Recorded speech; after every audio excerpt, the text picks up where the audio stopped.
নবী বিদ্বেষী কারা? কারা ওহাবিদের দালাল, কারা ইংরেজদের দালাল, কারা খ্রিস্টান ইহুদি নাসারাদের দালাল? আমি দেখাই দিই প্রমাণ, আসুন জানি।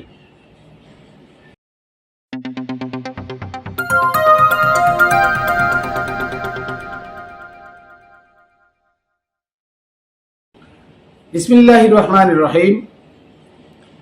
আসসালাতু ওয়াসসালামু আলাইকা ইয়া রাসূলুল্লাহ, আসসালাতু ওয়াসসালামু আলাইকা ইয়া হাবিবাল্লাহ, আসসালাতু ওয়াসসালামু আলাইকা শাফিউল মুজদাবিন, আসসালাতু ওয়াসসালামু আলাইকা ইয়া নূরে মুজাসসাম রাহমাতুল্লিল আলামিন, আসসালাতু ওয়াসসালামু আলাইকা ইয়া আহলে বাইত পাক আলাইহিস সালাতু ওয়াসসালাম, আসসালাতু ওয়াসসালামু আলাইকা ইয়া বাবা সুলতানুল আউলিয়া শাহ আলী বাগদাদী রাহমাতুল্লাহ আলাইহি, আসসালাতু ওয়াসসালামু আলাইকা ইয়া মুর্শিদি ইয়া দয়াল মানিক চান, আমার মুর্শিদ, আমার দয়াল মানিক চান রহমতুল্লাহ আলাইহি, তোমার পাক কদমে আমার সালাম ও কদম বুসি। প্রিয় তরিকার বন্ধুরা, দেশে ও দূরে, বিদেশে, কাছে, যে যেখানে আছেন সকলকে জানাই Khatune Jannat TV YouTube channel, Facebook page ও রামবেলের পক্ষ থেকে শুভেচ্ছা, অভিনন্দন। আমি মাইনুল কবির আজকে আপনাদের সামনে তুলে ধরব এমন একটা বিষয়, যে বিষয়ে আজকে প্রতি মুহূর্তে, প্রতিক্ষণে আমার নবীকে ছোট করার জন্য, আমার নবীকে অন্যান্য নবীদের থেকে ছোট বানানোর জন্য একটা মহল, যাদের দলের লোক শতকরা ৯৯ জন, এই ৯৯ জনের মধ্যে যারা উর্দু পর্যায়ে এজিদি সার্টিফিকেটধারী আল মাদানী, আল আজহারি যারা আছে, তারা সর্বক্ষণ তাদের সুন্দর চেহারা দিয়ে, সুন্দর ভালোবাসা দিয়ে, মানে সুন্দর জাঁকজমকপূর্ণ পোশাক পরিচ্ছদ দিয়ে, মিষ্টি কথা দিয়ে, কোটি কোটি সবের লোভ দেখিয়ে, জান্নাতের লোভ দিকে, হুরের লোভ দেখিয়ে আমার নবীকে আপনাদের সামনে ছোট করছে। আপনারা তার কোনো প্রতিবাদ করেন না। অথচ কোরআনে কি বলছে দেখেন, যে আমার নবী, উনি ওই সময় নবী যখন আদম মাটি এবং পানি কাদার মধ্যে ছিল। অতএব আদমের সৃষ্টির আগেই তিনি নবী ছিলেন। আর এই পাক পাঞ্জতনের মাধ্যমে গোটা জগৎকে আল্লাহ সৃষ্টি করেছেন। আজকে সেই পাক পাঞ্জতনের নাম শুনলে এই মোল্লাদের গাত্র দাও হয়, এই মোল্লারা আগুনে জ্বলে যায়, এই মোল্লারা উল্টা ফতোয়া দেয়, বেদাত, শিরিক, কুফুর, নাউজুবিল্লাহ। অথচ এরা কোরআন মানে না, এরা জাল হাদিস মানে। কারণ জাল হাদিস খ্রিস্টানরা, ইহুদিরা মিলে বানায় ধোয়া দিছে। এটা প্রচার করলে তোমাদেরকে টাকা দিয়ে হবে, তারা বিনিময় পায়। আজকে দেখেন ঈসা নবী, ঈসা আলাইহিস সালাম, আপনারা জানেন যে ঈসা আলাইহিস সালামের বাড়ি ঘরদোর কিছু ছিল না, জঙ্গলে বনে বাস করতেন, গাছতলায় থাকতেন। যে ঈসা নবী হয়ে জন্ম নিলেন, আর ঈসার জন্য আমার নবী না, আমার নবীর কারণে ঈসা আসছে, মুসা আসছে, দাউদ আসছে, আদম আসছে, হাওয়া আসছে, স্কুল কায়নাত আসছে আমার নবীর জন্য। আজকে নামাজ নাকি নবীর থেকেও, নামাজ বেশি পড়ে বলে নবীর থেকে উপরে উঠা যাবে, রোজা বেশি থেকে নবীর থেকে উপরে উঠে যাবে। এটা কার আকীদা জানেন? এটা ওহাবিদের আকীদা, আব্দুল হক নজদির আকীদা, এই আলে হাদিসদের আকীদা, এটা জামাতের আকীদা। এটা মওদুদিও বলছে যে ইবাদত, বাহ্যিক ইবাদত করে নবী রাসূলের থেকে ঊর্ধ্বে উঠা যায়, নাউজুবিল্লাহ।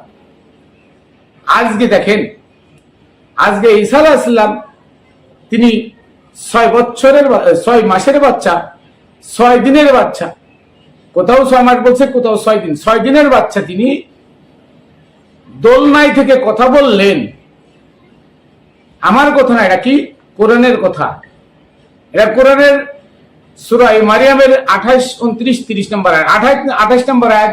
মারিয়াম যখন ঈসা আলাইহিস সালামকে জন্ম দিলেন, তার তো বাপ নাই, তাহলে মারিয়ামের স্বামী নাই, অবিবাহিত মেয়ের পেটে ঈসা কি করে হলো? এটা প্রশ্নবোধক বা প্রশ্নবিদ্ধ। তখন সবাই এসে জিজ্ঞেস করলো 28 নম্বর আয়াতে, হে মারিয়াম, তোমার বাপ ভালো ছিল, ভালো মানুষ ছিল, তোমার মাও ভালো মানুষ ছিল, তাহলে তুমি কেন বেবিচারিণী হলে?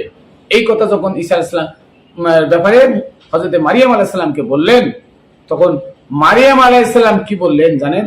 মারিয়াম আলাইহিস সালাম সূরা মারিয়ামের 29 নম্বর আয়াতে মারিয়াম বললেন, ফাআশারাত ইলাইহি, সে বাচ্চার দিকে ইশারা করে দিলেন, যে বাচ্চার কাছে জিজ্ঞেস করো। কলু, ওই সমস্ত লোক, তার গ্রামবাসী, এলাকাবাসী বলল, বাচ্চা, তার কাছে কি করে কথা বলবো? কাইফা নুকাল্লিমু, আমরা কি করে কথা বলবো এই বাচ্চার সাথে? মান কানা ফিল মাহাদি সবিজ্ঞান, যে ব্যক্তি নাকি দোলনাতে, যে মায়ের কোলে, দোলনাতে অথবা মায়ের কোলে যে ছেলে, এই ছেলের সাথে আমরা কি করে কথা বলবো? দেখেন আশ্চর্য ব্যাপার না, যে এই যে ছেলে দোলনাতে, এই ছেলের সাথে আমরা কি করে কথা বলবো? এটা আশ্চর্য বিষয় মনে হয় না? আসলে আশ্চর্য বিষয় মনে হয়। 6 মাসের বা 6 দিনের বাচ্চা, 6 দিনের বাচ্চা কি করে কথা বলবে? এটা কঠিন বিষয়। দেখেন আল্লাহ কি করতে পারেন। আল্লাহ বললেন কলা, যখন ইশারা করলো বাচ্চা দিকে ঈসা আলাইহিস সালামের দিকে, তখন ঈসা আলাইহিস সালাম বললেন কলা ইন্নী আব্দুল্লাহ, আমি আল্লাহর বান্দা। কে বলছে? ঈসা বলছে। 6 দিনের বাচ্চা মরিয়মের কোলে বসে কথা বলছে, মরিয়মের কোলে শুয়ে কথা বলছে। কলা ইন্নী আব্দুল্লাহ, আমি আল্লাহর বান্দা। তারপরে কি বলছে? আতানিয়াল কিতাবা, আমাকে কিতাব দান করা হয়েছে, আমাকে জ্ঞান দান করা হয়েছে, আমি জীবন্ত কিতাব। কে বললো? ঈসা আলাইহিস সালাম বললেন। 6 দিনের বাচ্চা ঈসা বললেন আতানিয়াল কিতাবা, আমাকে কিতাব দেওয়া হয়েছে, দান করা হয়েছে, অতএব আমি জীবন্ত কিতাব। তারপরে কি বললো? ওয়াজআলানি নাবিয়্যা, ওয়াজআলানি নাবিয়্যা, আমাকে নবী হিসেবে প্রেরণ করা হয়েছে। তাহলে ঈসা আলাইহিস সালামের জন্ম আমার নবীর ওসিলাই, আমার নবীর ওসিলাই কুল কায়নাত জন্ম, আমার নবীর নূরের গোটা দুনিয়া জন্ম। আর ঈসা যদি 6 দিনের বাচ্চা মারিয়ামের কোলে থেকে বলতে পারে আতানিয়াল কিতাব, আমাকে কিতাব দান করা হয়েছে, আমাকে জ্ঞান দান করা হয়েছে, আমি জীবন্ত কিতাব, আমাকে গ্রন্থ দান করা হয়েছে, ইনজিল, ওয়াজআলানি নাবিয়্যা, আমাকে নবী বানায় প্রেরণ করা হয়েছে। 6 দিনের বাচ্চা যদি কোলে বসে বলে আমি কিতাব নিয়ে এসেছি, আমি নবী হয়ে এসেছি, তাহলে কুল কায়নাতের বাচ্চা দিনই তাকে 40 বছরের নবুয়ত কেন দেন আপনারা? কোথায় পেলেন 40 বছরের নবুয়ত পেয়েছে? তাকে সিনা সাক করান, তার বুক ফেলে তার ভিতরে ময়লা আবর্জনা বের করান, সিনা সাক করে তার দুধমা বানান হালিমাকে। আর কোন নবীর দুধমা লাগলো না। কোন জগতে কুরাইশ বংশের একটা দুধমা দেখাইতে পারবেন না, কোজি একটা দুধমা কুরাইশ বংশে ছিল। তাহলে আমার নবীকে দুধ খাওয়াইলেন, ইহুদির দুধ। আমার নবীকে সিনা সাক করে ময়লা আবর্জনা পরিষ্কার করাইলেন। আবার আমার নবীকে 40 বছরের নবুয়ত দেন। আর কুরআনে ঈসা আলাইহিস সালামকে 6 দিনের বাচ্চা, সে বলছে আমাকে কিতাব সহ নবী বানানো হয়েছে। তাহলে আপনাদের ভিতরে নবী বিদ্বেষ এখানে দেখা যায়। আপনার নবী বিদ্বেষী। আহমদুল্লাহ মাদানী বলে যে আমার নবী 40 বছরের নবী পাইছে। জিহাদি বলে 40 বছরের নবী পাইছে। হাসান আজারি এরা সব বলে আমার নবী 40 বছরের নবুয়ত পেয়েছে। নাউজুবিল্লাহ। আমি এই গুস্তাখে রাসূলদের প্রতিবাদ করতে আজকে এই কন্টেন্ট। এরা গুস্তাখে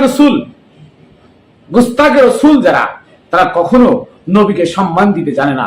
আমরা সারা রাত কোরআনকে রিসার্চ করি, আমার আহলে বাইত এবং আমার নবীর একটা সম্মান কোথায় আছে, নবীর সম্মান মর্যাদা কোথায় আছে, সেই আয়াতটা খুঁজি। আর তারা সারা দিন 24 ঘন্টা আমার নবীর গুস্তাখে রাসূল খোঁজে, কোথায় নবীর বদনাম আছে, কোথায় আহলে বাইতের বদনাম আছে। তারা ধরে এটা মানুষের সামনে প্রচার করার জন্য সারা দিন কাজ করে যায়।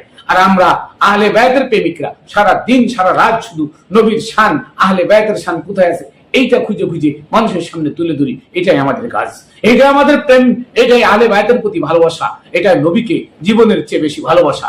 আজকে আমি মাইনুল কবির সত্যটা যেভাবে প্রচার করছি আপনাদের সামনে, আমার মৃত্যুর ভয় নাই। কারণ ওই কারবালার ময়দানে 22,000 লোকের সামনে আমার ইমাম হুসাইন 72টা তীর খেয়ে রক্ত ঝরিয়ে তার জীবনটা বিলিয়ে দিয়েছেন। কিসের জন্য? মুহাম্মদ ইসলামকে প্রতিষ্ঠার জন্য। আমি সেই দিন থেকে শিখেছি যে আমিও আমার জীবন, আমার রক্ত ওই মুহাম্মদ ইসলাম প্রতিষ্ঠার জন্য বিলিয়ে দিয়ে আমি ইমাম হুসাইনের দরজায় যেতে চাই। আমাকে কেউ শহীদ করবে, মেরে ফেলুক, আমাকে আজরাইল নিতে আসবে না। কারণ আজরাইল যার গোলামি করে, আমিও সেই হুসাইনের গোলামি করি।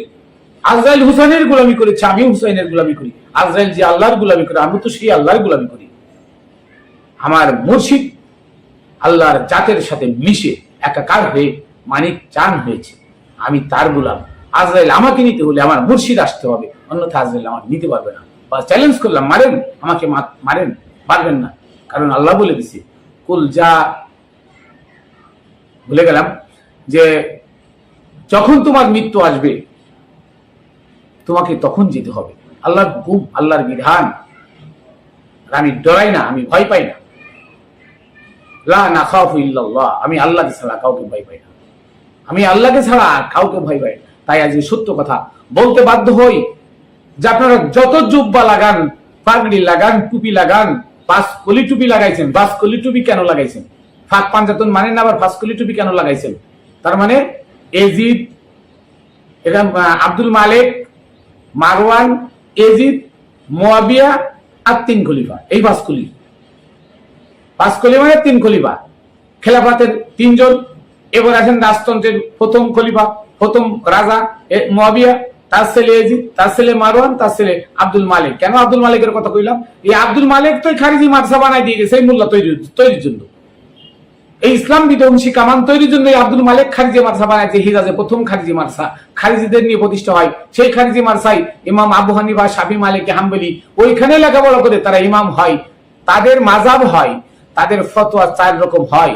ওই খারিজি মাদ্রাসায় পড়ে ইসলাম ধ্বংসের হাতিয়ার এখান থেকে শুরু। আজকে এই মোল্লারা তো সেই 5 কলি টুপি লাগায়। তার মানে খেলাফতের ইসলাম 1 কলি, মুয়াবিয়া রাজা হইল 2 কলি, তার ছেলে এজিদ বানাইল রাজা 3 কলি, এজিদের ছেলে মারওয়ান 4 কলি, আর আব্দুল মালিক সর্বশেষ এই মোল্লাকে মোল্লা বানালো, মোল্লাতন্ত্রের প্রতিষ্ঠাতা আব্দুল মালিক, তাই 5 কলি। এরা 5 কলি টুপি মাথায় দেয় এই নামে। আপনি কি জানেন সনাতন ধর্মের লোকেরা 5টা ফুল পূজায় নিয়ে যায়? কেন জানেন? তারা পাক পাঞ্জাতনকে ভালোবাসে, তারাও পাক পাঞ্জাতনকে ভালোবাসে। পাক পাঞ্জাতনের নামে 5টা ফুল তারা নিয়ে যায়। আর আমরা পাক পাঞ্জাতনের উম্মাত দাবি করি, মুসলমান দাবি করি। আমরা কি করি? আমরা গুস্তাখে রসুল করি, রসুলের নামে বদনাম করি। রসুলকে 40 বছরের নবুয়ত দেওয়া হয়েছে। রসুল হালিমা ইহুদির দুধ খেয়ে বড় হয়েছে। রসুলকে সিনা সাক করে তার ময়লা আবর্জনা বের করে দেওয়া হয়েছে। নাউজুবিল্লাহ, আস্তাগফিরুল্লাহ।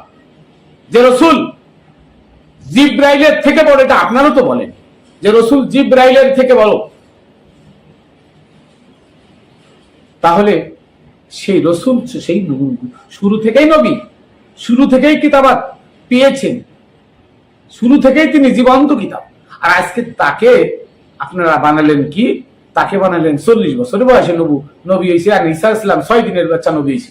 নাউজুবিল্লাহ। এই আপনাদের মন মানসিকতা হীনমন্যতা, এই আপনাদের হিংসত্ব বোধ, নবীর প্রতি এই বিদ্বেষপূর্ণ আচরণ যতদিন আপনারা আপনাদের ভিতর থেকে দূর করবেন না, ততদিন পর্যন্ত আপনাদের তাবলীগ, আলে হাদিস, আলে সালাফি, খারিজি কওমি কখনো মুক্তি পাবে না। বারবার আসতে হবে জন্মে। এই জন্ম নিয়ে বারবার আসতে হবে শুধরে যাওয়ার জন্য। তবে কেউ জাহান্নামে যাবে না। জাহান্নাম হলো মাতৃগর্ভ। কবি জালালের একটা গানে লিখেছেন, এই সূরাত দোজখে যাবে কে বলে সে গুনাহগার, কি সূরাত বানালে আল্লাহ রূপ মিশায়ে আপনার। তার মানে এই সূরাতটা আল্লাহর রূপ মিশানো, তাই এই সূরাত কখনো দোজখে যেতে পারে না। আপনাকে সূরা শরীফের 84 বার জন্ম নিতে হবে, বারবার আসতে হবে। মাতৃগর্ভটাকে বলা হয়েছে জাহান্নাম। অতএব রসুলের বদনাম না বলে, রসুলের প্রশংসামূলক কথা বলেন, রসুলের প্রেম অন্তরে জাগ্রত করে নিজের ভিতরে যে লুকায় থাকা উমাইয়া আব্বাসীয়দের পয়দা করা অন্ধকারকে দূর করে রসুলের এই নূরে নূরান্বিত হয়ে আল্লাহর আল্লাহিয়াতকে মেনে নিয়ে তার বিধান কোরআন অনুযায়ী জীবন গড়ুন। ওই মুর্শিদের কাছে গিয়ে নিজের আত্মসমর্পণ করে আল্লাহকে চিনুন, তাহলে আপনি এহকাল পরকাল মুক্তি পাবেন। অন্যথায় গুস্তাকে রসুল হয়ে, গুস্তাকে আহলে বায়াত হয়ে, গুস্তাকে সুফি জম হয়ে, গুস্তাকে ওলি মুর্শিদ হয়ে কখনো আপনি মুক্তি পাবেন না, কোথাও নাই। আজকে ইস্তিসকা নামাজ পড়ে 15 দিন যাবত আপনারা দেখিয়েছেন, কই আপনাদের কথা শুনে নাই, আল্লাহ শুনে নাই। আমি বলেছিলাম যে আমার মুর্শিদ মানিক চাঁদ স্যার পীর হলো হযরতে মোতালেব শাহ, আমার দাদা হুজুর। তার দরবারে গিয়ে সিগন্যাল পেয়েছিলাম যে ওর যেদিন শেষ হবে, ওর পরের দিন থেকে কি হবে, বৃষ্টি হবে। ওর বুধবারে শেষ হয়েছে, সকালে বুধবার রাত থেকে বৃষ্টি শুরু হয়েছে। বৃহস্পতিবারে সারা বাংলাদেশে বৃষ্টি এবং সেই 42 ডিগ্রি তাপমাত্রা নেমে এখন 26-27 ডিগ্রিতে চলে আসছে। এটাই হলো অলিদের কারিশমা, এটাই হলো অলিদের কারিশমা, সত্যবাদীদের কারিশমা। তারা সত্যবাদী, অলিরা সত্যবাদী। অলি আল্লাহর জাতের সাথে মিশে গেছে, নিজে জবিহুল্লাহ হয়ে, নিজে কুরবানি হয়ে, নিজে হজ্জুল বাইত করে, নিজে সিয়াম সাধনা করে, নিজের জাকাত দিয়ে ষড়রিপুকে কুরবানি করে, নিজের সালাত কায়েম করেছে নির্জনে বসে, নিগুম ঘরে বসে। তারপরে সে অলি হয়েছে। এত সহজ নয়। অলিদের কথা শুনলে তোমাদের গাত্রদাহ হয়। কেন? এদেশে ইসলাম কে এনেছে? এদেশে মারওয়ানের বাপ এনেছে ইসলাম। এদেশে কি উমাইয়ার গোষ্ঠী এটা ইসলাম এনেছিল না, এদেশে ইসলাম এনেছে আলীর দরজা দিয়ে। মোহাম্মদের জ্ঞানের সাগরে যিনি ঢুকেছেন তিনি এদেশে ইসলাম এনেছেন। অতএব সেই ইসলাম যারা এনেছে তাদের বিরোধিতা যারা করে তারা রসুলের বিরোধিতা করে। রসুল মানে আল্লাহর সম্যক গুরু। যারা রসুল এবং আল্লাহর মধ্যে পার্থক্য সৃষ্টি করে তারা জাহান্নামী, তারা কাফের। কে বলেছে? আল্লাহ বলেছে। আসুন আমার নবীকে সম্মান দিতে শিখি, আহলে বায়াতকে সম্মান দিতে শিখি, আহলে বায়াতকে ভালোবাসতে শিখি। নবীকে ভালোবাসা হবে, আহলে বায়াতকে ভালোবাসতে হলে ওলি মুর্শিদের কদমে গিয়ে তাকে ভালোবাসতে হবে। তাহলে আপনি এহকাল পরকাল মুক্তি পাবেন, অন্যথায় আপনার মুক্তি নাই। মুক্তি পেতে হলে একমাত্র আহলে বায়াতের পথ ধরে সুন্দর সুপথ ধরে চলতে হবে, এটাই মুক্তি, অন্যথায় মুক্তি নাই। তো আমি আমার সংক্ষিপ্ত কথা এখানে শেষ করছি। ভুল ত্রুটি ক্ষমা করবেন। খাতুনে জান্নাত টিভি ইউটিউব চ্যানেল ও ফেসবুক পেজের পক্ষ থেকে এবং রামবেলের পক্ষ থেকে সকলকে শুভেচ্ছা অভিনন্দন জানিয়ে এখানে শেষ করছি। ওমা তৌফিক ইল্লা বিল্লাহ। আমি আমার শেষ সালাম পাক পাঞ্জাতনের পাক কদমে এবং শাহ আলী বগদাদী রহমতুল্লাহের পাক কদমেও আমার মুর্শিদের পাক কদমে রেখে এখানে শেষ করছি।